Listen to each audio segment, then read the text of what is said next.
Selamat pagi, mari persiapkan kehidupan kita untuk mendengarkan firman-Nya. Ya Tuhan, kami sangat rindu mendengarkan isi hati-Mu melalui firman-Mu pada pagi hari ini. Tolonglah kami Tuhan, dengan tuntunan Roh Kudus-Mu, Engkau menyingkapkan kebenaran-kebenaran dalam firman-Mu, supaya pada saatnya firman-Mu itu berbuah di dalam kehidupan kami. Di dalam nama Tuhan Yesus kami berdoa. Amin.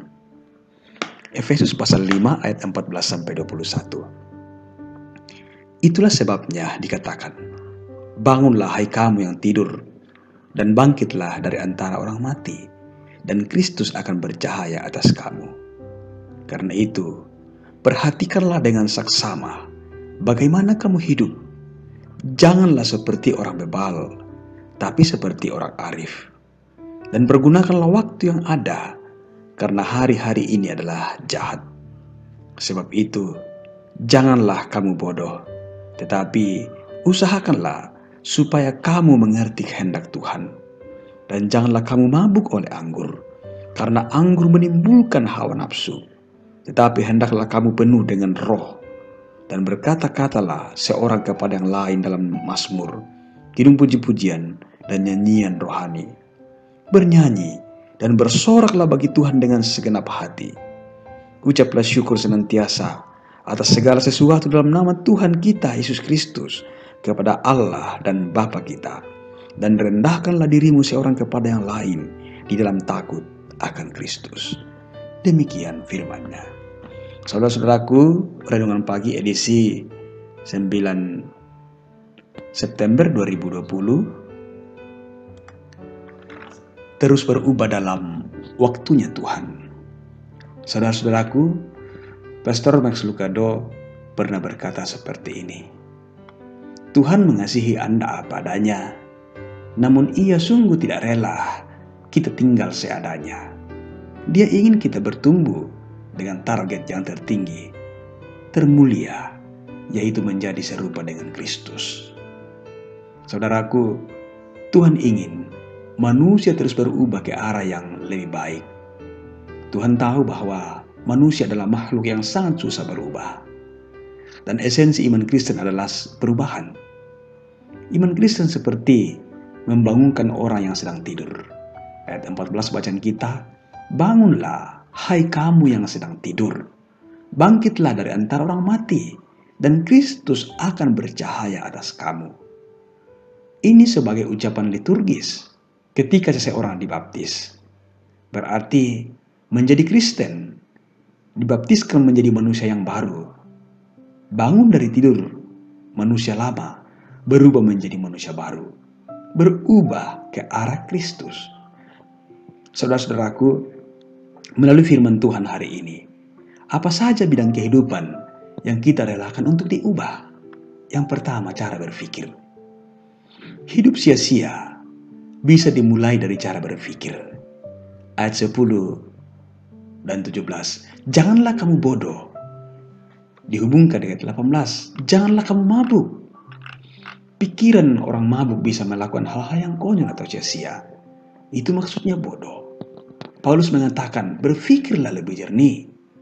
Positif terarah kepada Tuhan. Seperti orang melihat terang.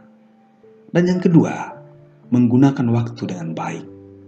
Bahasa Yunani menggunakan waktu adalah kronos dan kairos. Kronos artinya detik, menit, bergerak menjadi urutan waktu dan dikenal dengan kronologi. Dan kronos adalah momentum atau kesempatan. Ayat 16. Pergunakanlah waktu yang ada. Memakai kairos maksudnya jangan sia-siakan kesempatan. Tangkaplah setiap momen dalam kehidupan saudara. Iman Kristen menantang kita berubah, menggunakan waktu dengan optimal. Waktu bekerja, bangunlah, bekerjalah dengan tanggung jawab. Waktu berdoa, bangunlah dan berdoalah. Waktu beribadah, bangunlah, persiapkanlah diri beribadah dengan sungguh. Dan yang ketiga adalah cara berkata-kata. Ayat 19, berkata-katalah seseorang. Perkataan adalah ibadah. Perkataan kasar, penuh amarah, menyakitkan, itu adalah hal yang sia-sia. Sebagai anak-anak terang, kita butuh perkataan positif atau perkataan yang membangun. Dan yang keempat, yang penting adalah rendahkanlah dirimu. Dalam hal ini, merendahkan diri untuk berelasi. Ayat 21, rendahkanlah dirimu. Ini merujuk pada pentingnya relasi dengan sesama. Dan saudara-saudaraku, setiap bentuk relasi yang baik adalah kesempatan untuk memuliakan Tuhan.